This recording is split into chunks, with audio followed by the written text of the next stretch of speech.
Good evening, Fernwood. It's me, Neil, your local throwback to the 1970s, and it's time for us to throw ourselves back to that sensational syndicated soap opera, Mary Hartman. Mary Hartman. Today we'll be watching May 31st, 1976's episode. That is a Monday, which means we may be getting off to a bang. Let's do a recap of what we saw last week and then take maybe a closer look at the episode from last Friday. Looking at the Haggers, they have been swindled, or at least are in the midst of getting bamboozled, because Merle Jeters and Jimmy Joe Jeters have convinced Loretta that any profits from the song Vitamin L that she plans to record very soon should be going to the church. Loretta is on board with this, and Charlie is not on board with this. So that's a bit of tension between those two.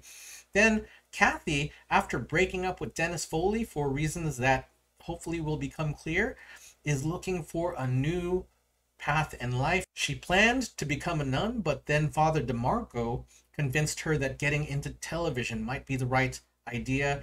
He plans to introduce her to Clete Meisenheimer, who's a good friend of his, and of course seems to be showing some signs of attraction to Kathy.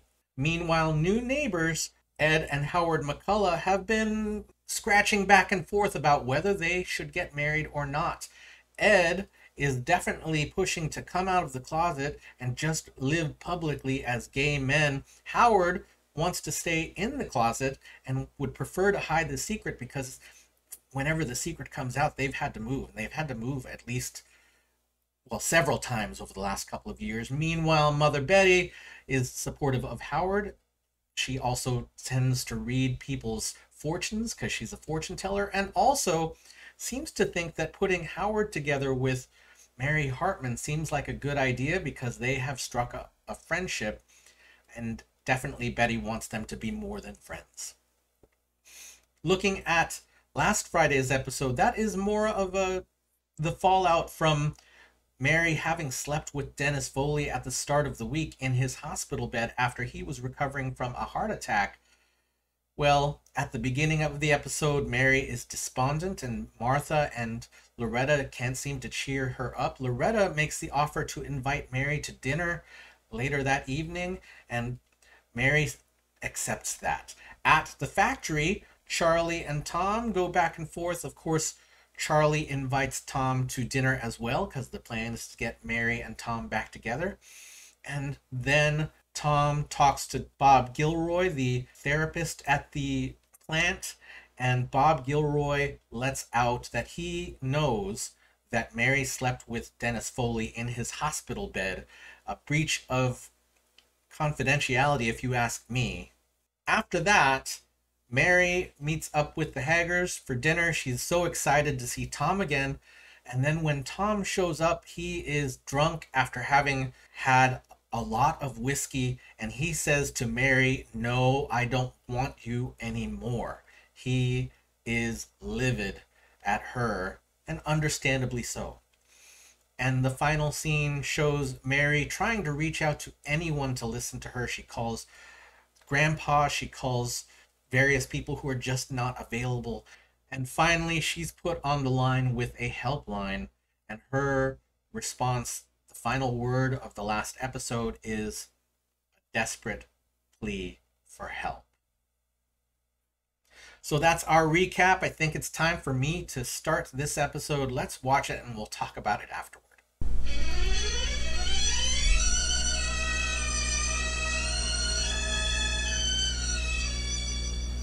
Mary Hartman! Mary Hartman!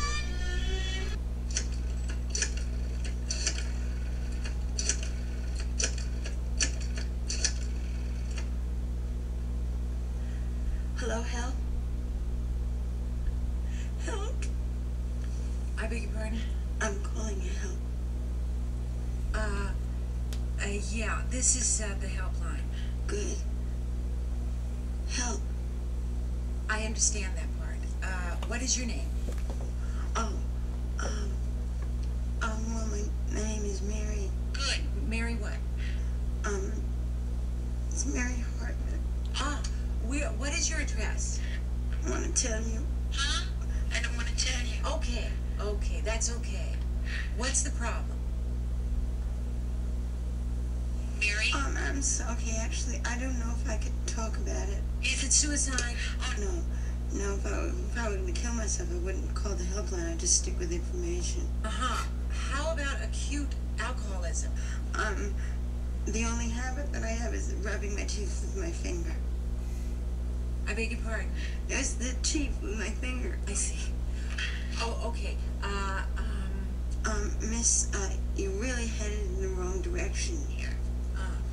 Okay, look, could you give me a hint? Well, it's like this, you see. My grandfather was arrested for indecent exposure. Oh, dear. And the arresting officer was really cute, but of course I wasn't interested in him because I'm married and I have been for 14 years. I understand. And this officer was very insistent, and it's not that I did anything. Even though my husband was having an affair at the time with an incredibly tall payroll clerk who gave him a very interesting case of venereal disease. You won't tell anyone. I won't. I won't, of course Okay. not. Well, the test turned out to be negative, and anyway, to get this very attractive police officer away from my house, I introduced him to my grandfather's social worker, but you see, they didn't... What? Good idea. Oh, good. Well, they didn't hit it off, though, because the next thing I know, I turned around, and then this very attractive police officer, he was engaged to my sister, Kathy, who had just been... Do you know my sister? No. I just... Oh, well, she'd just been jilted. Kathy's my sister, and she'd been jilted by a deaf-mute poet. So, of course, she was very susceptible to the, police officers. And he was only doing it because of me, because he said that he loved me and that he was doing it because he couldn't have me, and this was his way of trying to get closer to me. So, naturally, I felt that I had to break this thing up. Yeah. Sure. Which made my husband very suspicious, even though there was nothing going on at that point. At that point, nothing was going on. With this police officer? Well, it was almost nothing. The problem is that I could see how incredibly strong his feelings were for me. Uh-huh. The police officer. Right. Yes. So, we decided to make love. It was just once, and I just promised I would, and it was kind of like a blackmail thing because he wouldn't, it was so that he wouldn't marry my sister. Kathy. Right, my sister Kathy. Yeah.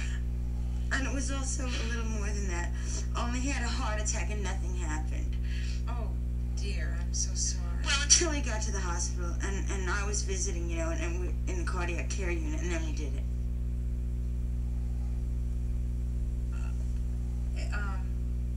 In the cardiac care unit? Yes.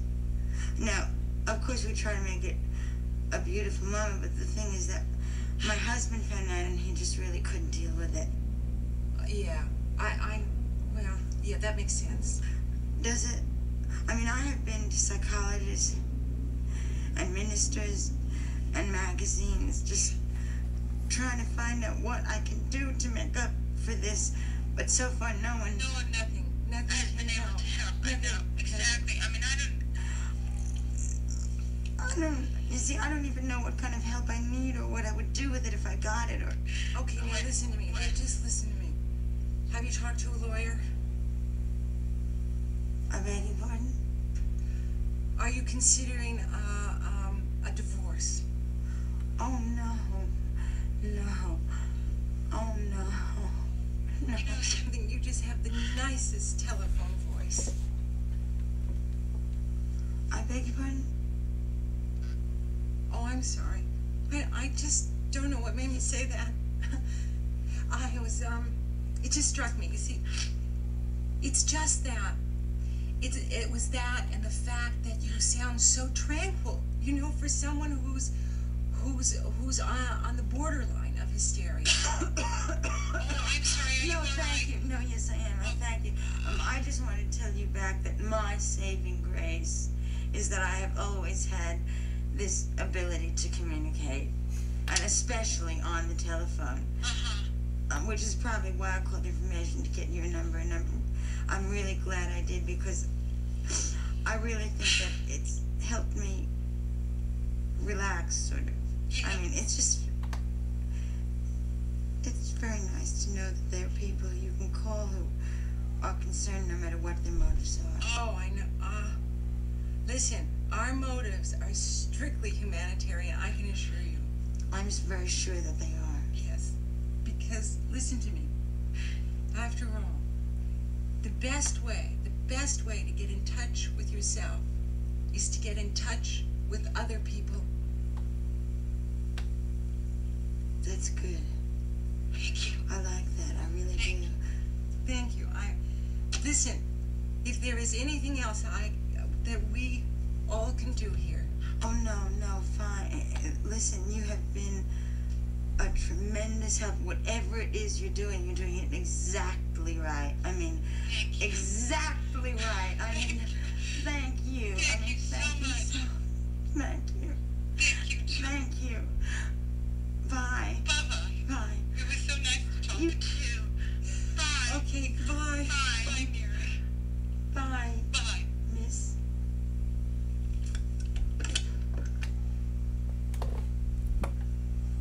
She listened. Well, she said that's the same thing as helping. I do feel more unwell. Hold on. You're talking to yourself. What's happening to the bionic woman? It's being repaired. Oh, You were muttering. well, I have this problem here, and I'm just trying to figure, way out of it. That's all. Did you? That's a very good question.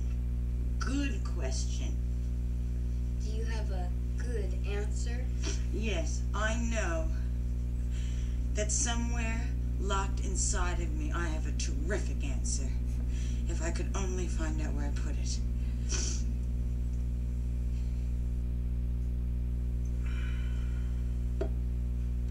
There's menu. You better watch that, huh?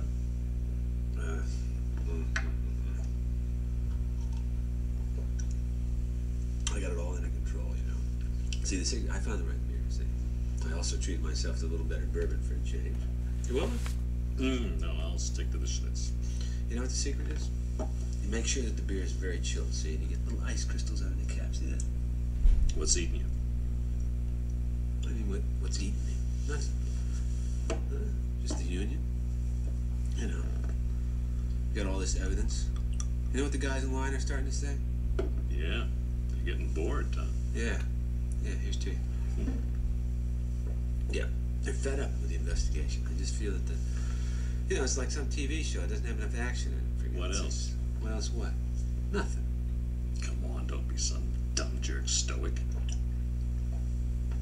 What do you want me to do? Let it all hang out? Is that what you want me to do? Huh? Right. Okay. I got this problem with Mary, see. Louder. I had a fight with Mary, all right? Feel any better? No. Or was it that set-up dinner at the Haggers? What? Wait a minute. How the hell did you know it was a setup? I've been on the wrong end of a couple of those things. People doing you a favor, trying to throw you together with somebody you just don't want to be thrown together with. I know about that. Wait a minute. It wasn't that. It was... What? Well... wasn't anybody that I didn't want to be thrown together with. Sure you want to have some more bourbon? Yeah. If you're going to get drunk, get the full benefit, right? Just trying to loosen up, you know? You know what? What? It's just that, just before dinner, I heard something that just knocked me for a... What? I can't talk about it. Well, if you live in my house, you're eating my food, doesn't that give me the right to call you my friend? And when you got troubles, maybe I can help you. Okay, well, I caught Mary with another guy. Yeah, I caught her with another guy. I didn't really, but I heard the news from our family doctor, so it must have happened. We're in some motel or something? No, the cardiac care unit at Fernwood Receiving. Hi. Now, I don't mean to disturb you boys, but I do think you should have something to eat. No, I'm afraid I couldn't stomach anything. But it isn't good for you just sitting in here drinking. Ed? Yeah, I'm hungry. And you couldn't possibly have had anything over at Charlie and Loretta's. Now, I don't mean to pry, but, well, you weren't there long enough for that. Probably all you had to do was, time enough just to say hello and whatever. You're prying. I am not. Hey, no, look, it's okay, it's okay. I just gotta learn to live with the facts of life, you know? Like when the time's away. I'll see you two later, okay? Right, Tom. Okay, bye-bye. Bye. You don't think he could be jealous of Mary and Howard, do you? Of who? Someone call my name? We were just worrying about Tom. Mother was worrying about him, and I was trying to help the poor guy and wondering what's been holding you up. I've been job hunting. At 8:15. Okay, I stopped at a bar. A bar? Why? We have everything that anybody could possibly want right here. Was it the Capri Lounge? I don't think he's talking about that kind of bar. Oh, I found a little place. Well, now, I don't want either of you ever to mention anything like that again. All right, then tell him to stop sneaking off. Wasn't sneaking, I had a beer. Stop treating me like a wandering wife, for Christ's sake. Maybe if we were married, I wouldn't have to worry about it.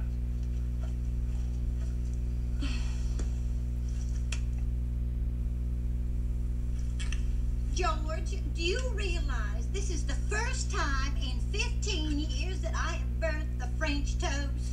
Well, actually, it's not really burnt. It's just a little bit black around the edges. And do you want to know why? You know, actually, it doesn't taste too bad with all this imitation maple syrup and imitation butter on it. Because last night there was a real disaster in this family, and I cannot handle disasters anymore. Well, now, it couldn't have been too bad, Martha. You didn't faint. I wonder whatever happened to real maple syrup. George, how can you say there wasn't a disaster? Well, Loretta called me herself, and she wouldn't talk behind Mary's back unless it was a tragedy, a real tragedy.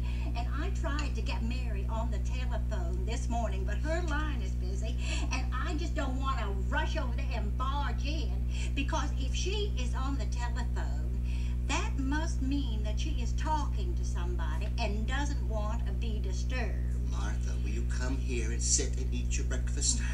Oh, and Kathy is moping all the time. Oh, George, do you realize that it has been 1 week since she broke her engagement with Dennis, that dear, darling Dennis? Why, normally she would have had 4 or 5 boys by now. Oh, what am I saying? I don't want her running around. Oh, George. And on top of that, Elwood is dying. Elwood? Yes, my poor podocarpus with the droopy leaves up there. Martha, are you giving them names now? Yes. Oh, George. But she has met one boy, a man, but he's a priest. Martha, if you didn't have those two girls to worry about all day long, I don't know what you would do. Well, if you didn't have that union to worry about all day long, I don't know what you'd do. Now listen, I may have coughed a couple times, but I didn't grumble. George, you didn't have a chance to grumble because I have been monopolizing the conversation a mile a minute. I'm late.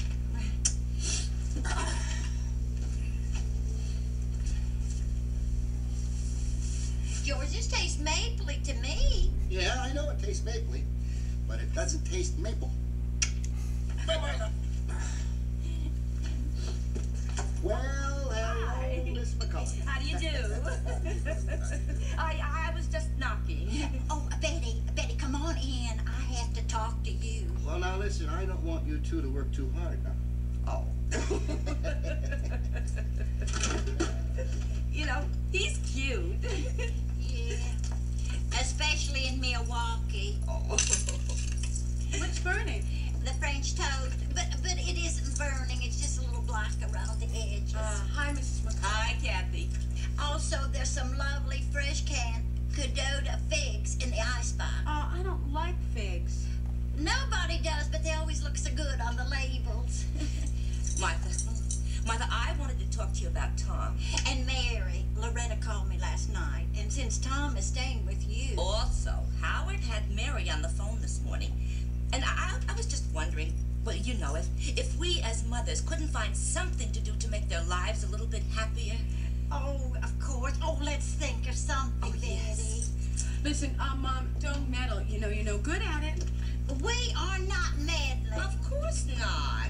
Well, you can meddle. You've got the stars on your side, but you don't know my mother.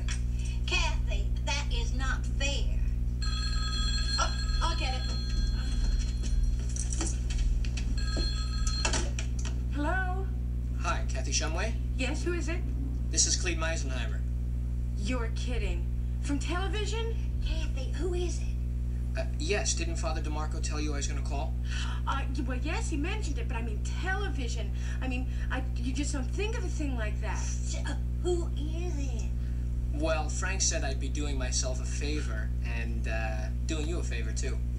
Oh, well, that's very nice, and he's very nice. Yeah. Are you interested in getting together with me? Sure. To talk about TV, that is. Of course. Because, you see, normally we don't call people. That is, those of us in television. Usually people call us. Well, Father DeMarco probably figured that I was shy. Kathy, that's terrible. You shouldn't lie about a priest. Yes, I'm sorry about bringing you up here, Loretta, but... Yeah, especially seeing how this room don't even have no TV. Oh, that's all right, Jimmy Joe. See, the thing is, with this week, with this temporary cash problem Crusade had, we just couldn't afford any tent space or church space or TV studio space to rehearse our 100-voice Holy Life Choir, and I just want to apologize to you for that. Oh, hon, that's all right. I'm sure it's just a temporary setback. Right. And I want to thank you so much for working here with Jimmy Joe on his new original songs he's going to be singing before his sermons. Oh, you're welcome. And I just want you to know that I'm proud and willing to do anything I can to help. I'm through with my schoolwork. Can I go out and play? Son, you know you can't play before you memorize your piece on Sodom and Gomorrah. Memorize? I want to play ball. Jimmy Joe. Well, wait a minute. See, I just thought them things just came, you know, off the top of his head. Well, they do. They do. For instance, he may be just sitting around here shining his shoes or reading from Deuteronomy. Of course, you know, I have to help him with the big words there, but then all of a sudden, like a bolt out of the blue, well, he'll get this thought or the inspiration will hit him, and he'll just start preaching right here in this motel room. You know, it's difficult for a little guy like this to remember all those thoughts, but then I write them down for him for later on.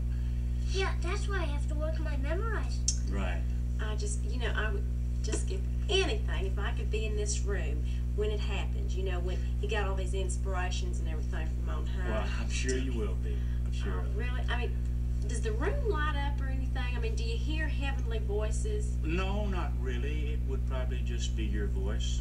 Both Dad and me really love the way you could wrap your vocal cords around a hymn. That's what Dad was saying. Isn't that sweet? Listen, I got an idea. Now, before you start teaching Jimmy Joe his music for when we hit the road again, and incidentally, I think it's going to be a big help to have that showbiz, a little additional showbiz in his revival. But I was just wondering if you'd do us Jeter men the honor of gracing our dinner table down at the House of Pancakes. Oh, that is so sweet. I am really flattered that y'all want me to go. And I'd love to, I really would, but I can't. See, because Charlie's, you know, waiting for me at home for supper. You could call him. I know, hon, but see, there's nothing in the refrigerator. Well, couldn't he maybe go out to Colonel Sanders? Yeah, but, you know, he wouldn't know that I wasn't coming home. He'd probably worry. And... Well, now, wait a minute. If I'm not mistaken, I think they have a phone at the Pancake House. Come on, please. Well, I'd really like to. I would, truly. But, see, Charlie doesn't quite understand about my missionary work in the first place. Well, wait, now, look, Jimmy Joe, why don't you just say a little prayer for Brother Haggers right now so that he'll understand that? Dear Lord, make that bald-headed man your servant. Make him understand that sometimes your work has to be done at supper time and in the evening hours as well. Amen. Amen. Amen. Well, I think that'll do it. I know it will. Why don't we just go on our merry way right now? Well, all right. if All y'all right, say good. so. That's good, Jimmy Joe. You go first, son. There we go. So this one puts me in the mind of what it is to help someone, especially those first two scenes. Mary calling the helpline, and in this case, all she gets really is someone to listen to her and let her voice the things that she has been unable to say the whole time. That's literally all the secrets that she's been holding on to that I know of. I'm sure there may have been other secrets, but those are the big secrets that have been weighing Mary down this whole time. And just saying them out loud is important. And for having someone to actually listen to her in an anonymous sense is a kind of help. I think Mary may need more help than that overall, but definitely allowing her to say things that she's been holding on to that have been a burden to her is helpful. I want Mary to get more help than this.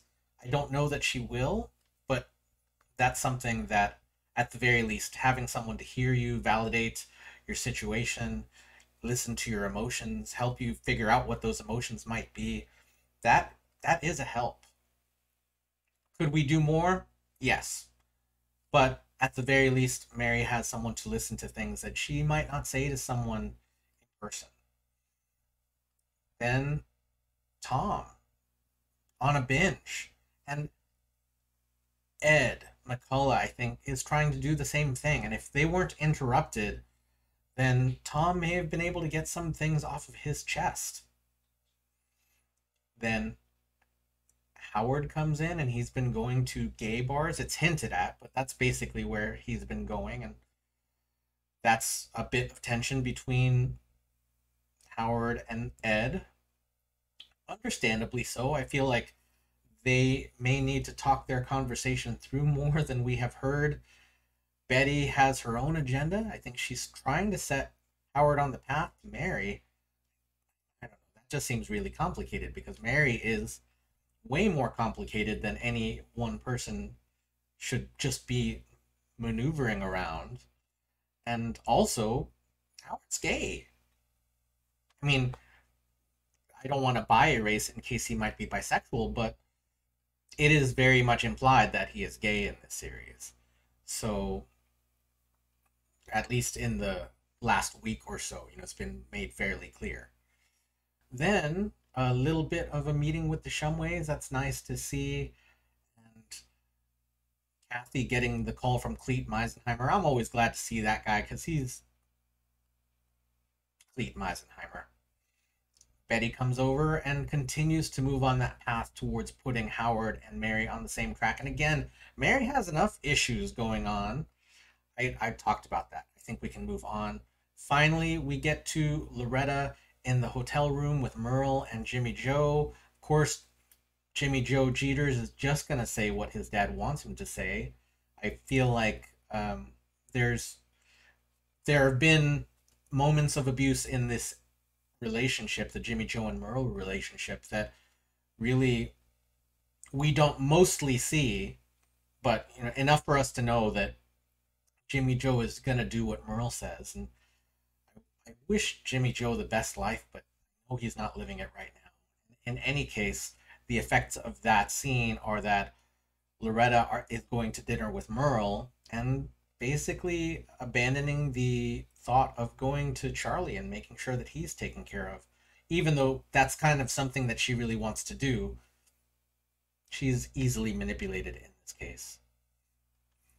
And that is our May 31st, 1976 episode of Mary Hartman, Mary Hartman.